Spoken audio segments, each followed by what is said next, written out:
पाकिस्तान के मुसलमान खास तौर पर अपने आप को रूहानी तौर पर, नफ्सियाती तौर पर तैयार रखें, क्योंकि हमारे लिए एक और महाज खुलने वाला है मशरक़ की जानिब से और वो भारत की जानिब से। रवां हफ्ते भारत की लोकसभा ने मकबूजा जम्मू और कश्मीर से मुताल्लिक 2 मुतनाज़ा बिल पास किए हैं। इस दौरान होम मिनिस्टर अमित शाह ने सेक्युलर इंडिया के बानी और साबिक वजीर आजम जवाहरलाल नेहरू को तनकीद का निशाना बनाते हुए कहा कि आर्टिकल 370 को आइन का हिस्सा बनाना गलती नहीं बल्कि एक ब्लंडर था, जिसका खमियाजा कश्मीर को भुगतना पड़ा। आने वाले वक्तों में पाकिस्तानी तैयार रहें, अब आप आजमाए जाएंगे, बल्कि अक्सरियत अजाब में मुब्तला की जाएगी। ऐसा कभी भी नहीं हो सकता, क्योंकि ये भारत की आज की कोई नई बात तो नहीं है। ये सिंस 1947 वो इस तरह की स्टेटमेंट देता रहता है, लेकिन उसको ये नहीं पता कि पाकिस्तान अपने मुल्क का दिफा करना जानते हैं और इंशाल्लाह हम अपने एक एक इंच का दिफा करेंगे। उसकी कोई गलत फहमी है तो वो इंशाल्लाह निकल जाए। तो हेलो दोस्तों, मैं समझ लीजिए कल वीडियो के साथ हाजिर हूँ। ये वीडियो भाई हमारे गौरव भाई का 9 इंडिया वाले का, जो ये 3-4 वीडियो मैसेज करके बनाते हैं पाकिस्तान के मीडिया के, उनके यूट्यूबर्स के, प्लस जिनमें लाल टोपी और है। और ये बहस चल रही है किस चीज पे, जो अमित शाह जी ने 24 सीटें पीओके के लिए रखी है और वो इंडिया के संसद में पास किया गया बिल है, तो उस पे पाकिस्तानियों के तोते उड़े पड़े हैं और पिछवाड़े में लगी है आग, इनको चाहिए बंडल। तो चलते हैं, देखते हैं कि किस तेजी से आग लग रही है और कैसे इनकी फटी पड़ी है। चलते हैं पाकिस्तान और देखते हैं वीडियो, करते हैं वीडियो शुरू। लेकिन वीडियो शुरू करने से पहले वीडियो को लाइक करें, चैनल को सब्सक्राइब जरूर कर लें, बेल आइकन दबाना भूलें आज और वीडियो देखने के लिए और मेरा ऑनेस्ट रिव्यू देखने के लिए। तो चलते हैं पाकिस्तान, देखते हैं ये वीडियो, शुरू करते हैं बिना किसी देरी के। कल अमित शाह साहब ने एक थोड़ा सा बॉम्बशेल सा फेंका पार्लियामेंट के अंदर। ऑल्दो ये बॉम्बशेल पहले भी आ चुका है, लोगों ने इसके बारे में काफी बात करी है कि जेएनके की जो हमारे पास नहीं है जो हिस्सा, उसकी सीट्स अभी भी रिजर्व्ड हैं। क्या है, कल एक बिल पास हुआ और ये बिल से काफी चीजें आगे बढ़ेंगी। तो इसमें देखेंगे क्या राइट है, क्या रॉन्ग है, क्या वल्नरेबिलिटीज हैं, क्या गलतियां हैं। जो गृह मंत्री अमित शाह जी ने कल जो 2 बिल्स लाए लोकसभा में, वो कोई नई रेवलेशन नहीं थी, कोई नई चीज उन्होंने नहीं कही, लेकिन उसमें सबसे बड़ी बात जो थी, जो कल हुआ, जो बिल्स उन्होंने लाए, वो ऐतिहासिक इसलिए है क्योंकि लोकसभा में वो पारित हुए। आपको पता है, पहले भी मैं इसमें बात करता रहा हूँ कि अमित शाह जो होम मिनिस्टर हैं भारत के, बड़ा पावरफुल पोर्टफोलियो है। उन्होंने कहा है जी कि जो कश्मीर है, जिसे वो पाकिस्तान ऑक्युपाइड कश्मीर यानी कि आज़ाद कश्मीर जिसे वो कहते हैं, पाकिस्तान कहता है, वो कहता है that is a part of India. और उन्होंने इस हवाले से जो है वो कहा है जी कि ये तो ब्लंडर्स थे नेहरू के ब्लंडर्स हैं। बीजेपी कहती है कि जनाब हम कश्मीर लेंगे, और ये तो बस वो ब्लंडर थे उसके नेहरू के, सीज फायर को अनाउंस कर दिया, वरना आज वो होता हमारा। मैं पूछना चाहता हूं पाकिस्तानी सियासतदानों से, सरकार से, भाई आप क्या कर रहे हैं, आपकी क्या जिम्मेदारी है? अमित शाह जब दिल करता है उठता है, बोलता है, कहता है मैं ले लूंगा कश्मीर। राजनाथ सिंह जब मर्जी उठेंगे कहेंगे जनाब कश्मीर हमारा है, और ए हुकूमत होती है। हाँ, तो मोटे चीन ये बता देना, सुअर की चर्बी वाले इंसान, ये यूएन ने भी प्रूव्ड है पाकिस्तान ऑक्युपाइड कश्मीर है, ना कि जम्मू कश्मीर है ऑक्युपाइड। डॉक्यूमेंट कहाँ है? तुम्हारे बाप इंडिया के पास, यानी हम लोगों के पास है ये यूएन के अंदर भी। और ये सीरियसली नेहरू का ब्लंडर था कि सीज फायर अनाउंस कर दिया, नहीं तो उस टाइम तुम्हें ठोक पीट के बजा के सुधार देते। तो ये आज रंडी रोने नहीं मच रहे होते। और अपने आप को पढ़ा लिखा कहता है, डॉक्टर अपने आगे नाम के आगे लगाता है। काय का डॉक्टर है बे तू? काय का सूर्य के पिछवाड़े में हाथ देके चेक करता है पॉटी इनकी सही आई है कि नहीं आई है? अब तो पढ़ बढ़ ले, डॉक्टर तो थोड़ा पढ़ बढ़ ले, पता नहीं तुझे जो लोग कहते हैं, है नहीं क्या? डॉक्यूमेंट किसके पास? यूएन में प्रूफ किसने का रखा है कि हाँ भाई पाकिस्तानी इन्वेटर था? नहीं करा जाता। तो वेबसाइट पे जाके पढ़ ले अगर वीडियो देखे तो। तुम जैसे लोगों की सूरज जैसी शक्ल वाले, सूरज जैसी चल वाले लोगों की इज्जत तो ऐसे नहीं करता मैं। आप थू, इनके पास कोई जवाब नहीं है। पाकिस्तान हमेशा से ही कश्मीर के ऊपर बात करता है और कश्मीर पाकिस्तान का ही हिस्सा है। ये सिर्फ और सिर्फ हमारे सियासतदानों की गुफलत की। कश्मीर अगर पाकिस्तान का हिस्सा था तो फिर वहाँ की अक्सरियत ने हमारे साथ इल्हाक क्यों नहीं किया था? हमें क्यों अटैक करवाने की जरूरत पड़ी थी? अगर इस बात का मैं आपको आंसर करूं तो इसमें हमेशा से ही मैं आपको बताना चाह रहा हूं कि पाकिस्तानी पॉलिटिशियन का एक बहुत बड़ा किरदार रहा है। इनको बैरून मुल्क की जो फंडिंग मिलती रही है, जिसकी वजह से इनको अपने चक्करों के अंदर इन्होंने कश्मीर को हमेशा से ही डिप्रेस रखा है। तब तो बैरून मुल्क तब तो पॉलिटिशियंस नहीं थे ना, तब तो कायदे-ए-आज़म मोहम्मद अली जिन्ना का दौर था। जी ये बात बिल्कुल आपकी ठीक है। 1947 से जब ये पाकिस्तान आज़ाद हुआ था, बिल्कुल कायदे आज़म का ही रोल था इसके अंदर, बहुत ज़्यादा रोल था, उन्हीं की वजह से ही हमें ये आज़ादी मिली है। लेकिन ये जो आप बात कहना चाह रही हैं ना कि इंडिया के अंदर अक्सरियत अगर थी हमारी मुसलमानों की, और वो पाकिस्तान को तब आज़ाद करवाने के, जब हम 97 में हमने कारगिल की जंग की थी, वो क्यों नहीं उन्होंने हमारा साथ दिया। तो इसके अंदर भी सियासतदानों की और बहुत बड़ी थी कि जैसे कि देखें तब अगर नवाज शरीफ वापस। अबे क्या चूतिया वाले आंसर कर रहे थे, क्या बड़वागिरी कर रहे हैं? पूछ कुछ और ये बता कुछ और, ये मतलब ये सारे ना ये ऐसे कान पकड़ने की वजह ऐसे ही घुमा के कान पकड़ते हैं। वो पूछ कुछ 47 की बात कर रही है या 99 की बात कर रहा है, उतनी का क्या चूतिया होती है? कुछ बड़े होने के बाद होते पैदा होते तुम्हें चूतिया बना दिया जाता है। मेरे ख्याल से बचपन से इनको चूतिया बनने की ट्रेनिंग दी जाती है कि बड़े होने के बाद सबसे बड़ा चूतिया कौन? मैं। बड़े होने के बाद सबसे बड़ा चूतिया कौन? मैं। सबसे बड़ा भड़वा कौन? मैं, है ना?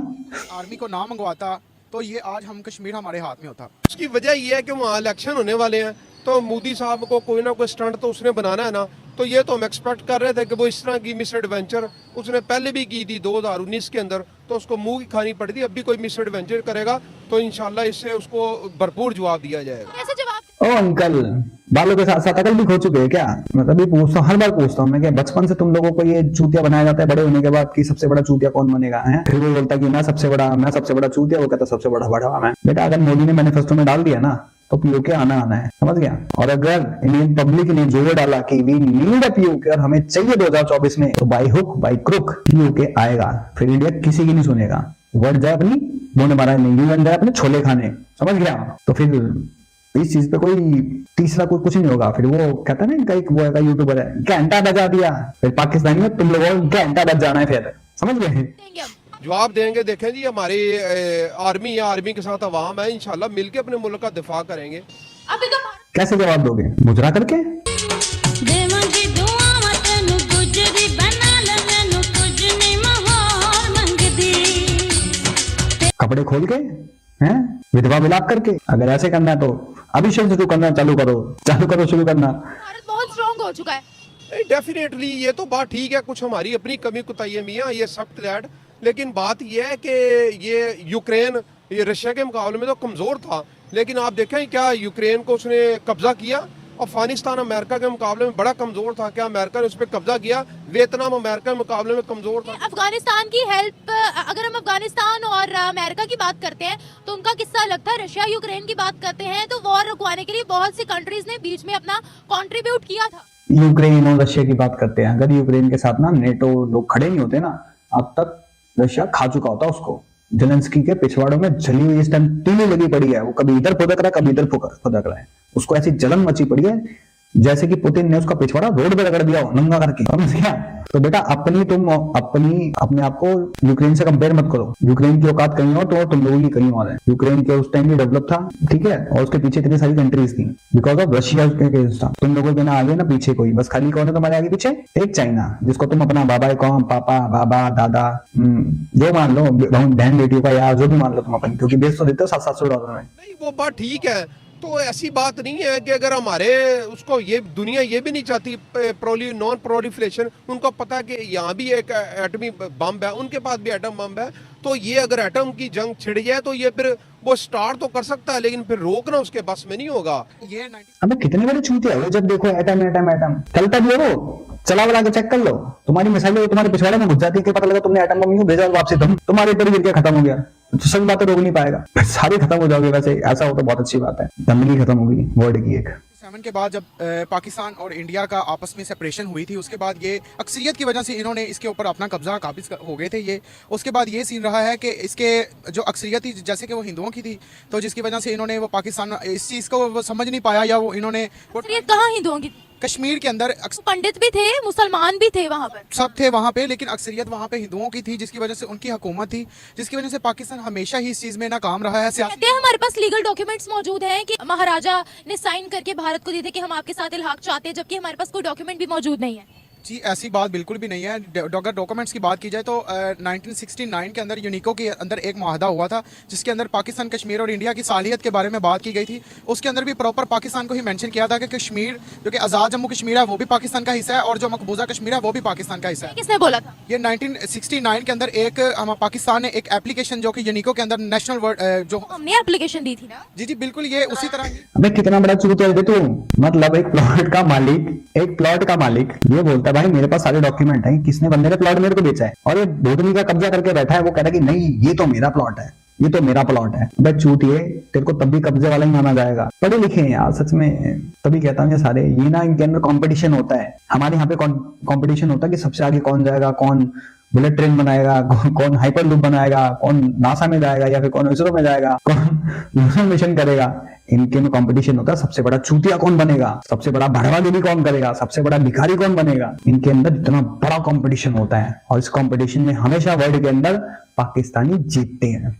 सबसे बड़ा जाहिल, सबसे बड़ा झूठा, मतलब जितने, सबसे बड़ा रेपिस्ट, सबसे बड़ा ग्रूमिंग गैंग चलाने वाला, सबसे ज्यादा ड्रग किसने बेची, सबसे ज्यादा मर्डर किसने करे, सबसे ज्यादा फटा कौन, सबसे ज्यादा आतंकवादी कहाँ पे, इसके इनके कंपटीशन ऐसे होते हैं। तो इस कंपटीशन में तुम लोग लगे रहो और इसी चूते बंदी में लगे रहो, हमें क्या, मुंड मराओ छोले खाओ, शाम कोई भी फर्क नहीं पड़ता, और इसी सोच के साथ रहो, बस बॉर्डर के उस साइड रहो, जो करना है, चीखो मरो चिल्लाओ काटो मारो हवो मुंह तो खाओ उसको, चाहे मछली को चारा खिलाओ, चाहे चारे को मछली के साथ खा जाओ, वी डोंट केयर। बाकी भाई आप लोग बताएं इन जाहिलों की बातों पे आप लोगों का क्या कहना है, और एक सवाल का जवाब जरूर देना कि बचपन से ऐसे होते हैं या इनकी उसके साथ साथ बुद्धि भी गायब हो जाती है। और इस कंपटीशन के बारे में आप लोग क्या कहना चाहोगे कि सबसे बड़ा चूतिया कौन, कमेंट सेक्शन में जरूर बताएं। मैं समीर चलता हूं, मिलता हूं सबको किसी और वीडियो में, तब तक के लिए जय हिंद जय भारत।